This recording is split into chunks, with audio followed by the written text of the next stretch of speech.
Taksi malam. Hampir 1 bulan aku menjadi supir taksi lepas. Ternyata tidak mudah untuk cari penumpang. Selama ini, jika malam tiba, aku hanya diam di satu tempat, menunggu penumpang yang mencari taksiku atau berkeliling jika sudah subuh hari. Karena jika tidak begitu, aku bisa ditangkap perusahaan taksinya. Dan termasuk satu hal yang melanggar hukum. Banyak hal-hal yang terjadi selama aku membawa taksi ilegal ini. Dari mulai penumpang yang berusaha menggoda, penumpang yang bercerita tentang istrinya yang berselingkuh, wanita malam, sampai penumpang yang bertingkah aneh di dalam taksiku. Tapi semuanya itu biasa saja buatku, maklum taksi malam. Di malam yang sepi, aku terus memutar mencari penumpang yang membutuhkan taksi.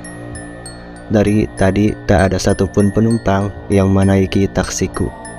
Aku mencoba memutar ke arah Bandung Utara, ke arah Sukajadi. Biasanya daerah sini banyak yang membutuhkan jasa taksi. Karena di daerah ini ada sebuah mall yang buka sampai lewat tengah malam. Benar saja, baru aku sampai ke depan mall itu, tiba-tiba seorang wanita melambaikan tangan ke arah taksiku. Wanita itu berambut panjang, menggunakan baju putih, wajahnya sangat cantik. Jujur saja, itu adalah penumpang tercantik yang pernah naik taksiku. Dengan sigap aku langsung turun dari depan, memutar ke arah belakang dan membuka pintu untuk wanita cantik itu. Siapa tahu kan jodoh, hehe. Jodoh kan gak kenal momen. Setelah duduk, wanita itu mulai mengatakan daerah tujuannya. Oh, daerah Setrasari, Mbak. Boleh, ucapku. Wangi harum mulai menyeruak ke dalam taksiku. Seketika bau keringatku kalah oleh bau wanita itu. Aku mulai senyum sendiri. Tiba-tiba terlintas bayangan macam-macam di otak. Ah, kenapa sih ini? Gak boleh lah kayak gitu. Wanita itu tampak tertunduk. Itu yang kulihat saat aku mencuri pandangan lewat spion tengah. Duduk wanita itu sangat kaku, seperti tidak nyaman atau mungkin dia tahu yang aku pikirkan. Sesekali dia menatap keluar jendela dan mobil itu berhenti mendadak. Aduh, maaf mbak, tadi saya gagal fokus, ngantuk, maaf, ucapku. Gara-gara aku melihat ke spion tengah, ke arah perempuan itu, hampir saja aku menabrak seekor kucing. Dan aku mulai fokus kembali melihat ke arah jalan. Perempuan itu nampak sedikit kesal karena kejadian tadi.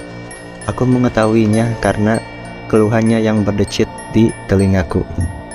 Kaca mobil mulai tertutup butiran air. Gerimis mulai turun. Aku mempercepat laju mobilku memasuki daerah Karang Setra yang sepi. Melaju terus sampai, Mas, berhenti di sini, Mas, ucap perempuan itu. Loh, di sini, Neng. Bukannya di Setrasari masih jauh? Tanyaku heran. Ah, enggak, Mas, saya turun di sini. Ini ongkosnya, Mas, ucapnya sambil memberikan sejumlah uang. Wanita itu langsung turun dari taksi. Wajah cantiknya berubah pucat sampai beberapa barang dari tas wanita itu terjatuh. Dia nampak terburu-buru.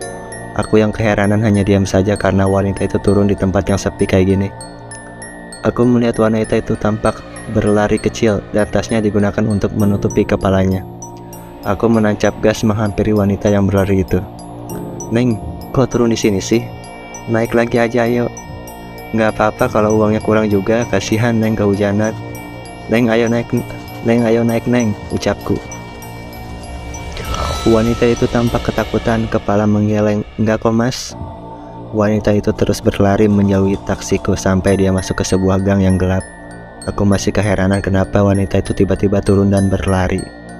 Aku mulai tidak nyaman dengan situasi seperti itu. Aku mulai menjalankan lagi taksiku, dan bau harum wanita itu sampai menyengat di taksiku. Baunya malah semakin tajam. Aku masih bertanya-tanya kenapa wanita tadi tiba-tiba turun. Aku menuruni di daerah Taman Sari menuju ke Jalan Sukajadi dan Samar-Samar. Lalu wanita itu tertawa. Mungkin aku salah dengar, tapi wanita itu kembali tertawa dengan suara seram. Aku memarkirkan mobilku ke samping. Aku menarik nafas panjang. Situasinya sekarang berubah. Aku semakin penasaran dengan apa yang aku alami saat itu. Ditambah samar-samar aku mendengar suara seorang wanita tertawa.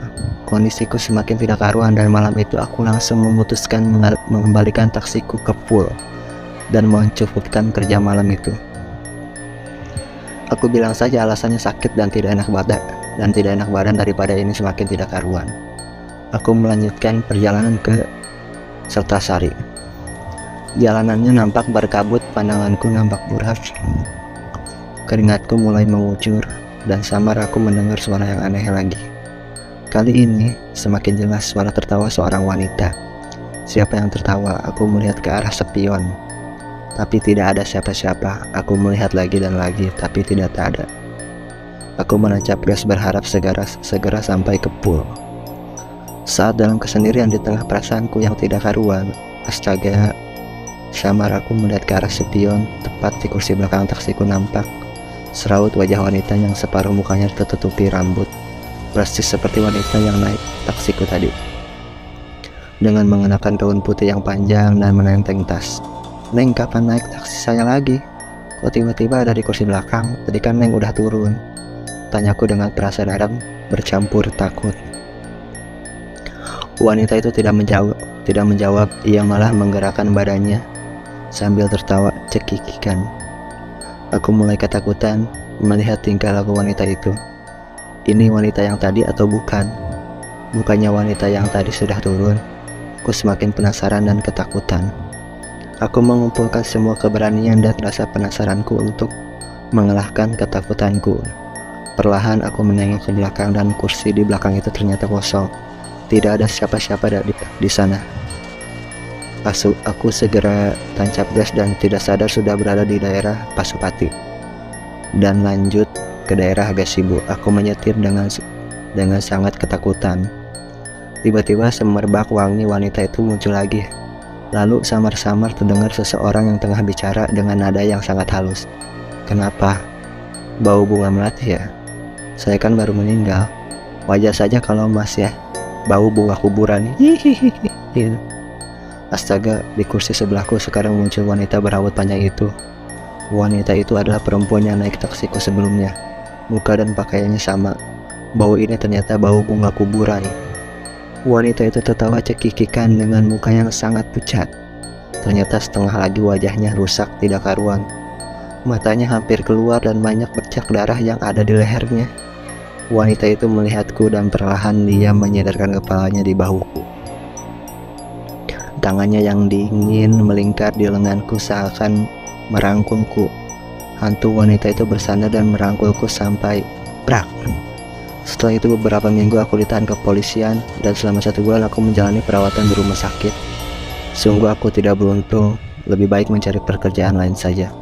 Sekarang aku menjadi bartender di sebuah klub ternama setelah beberapa tahun. Aku baru tahu kalau sepanjang jalan Sukajadi sering ada sosok hantu wanita yang menampakkan diri, berambut panjang, memakai gaun putih dan menenteng tas. Katanya wanita itu adalah korban kecelakaan yang ditabrak beberapa tahun silam, dan dia sering ikut menumpang ke mobil atau motor yang kebetulan lewat pada malam hari dan menuju ke arah Karangsetra.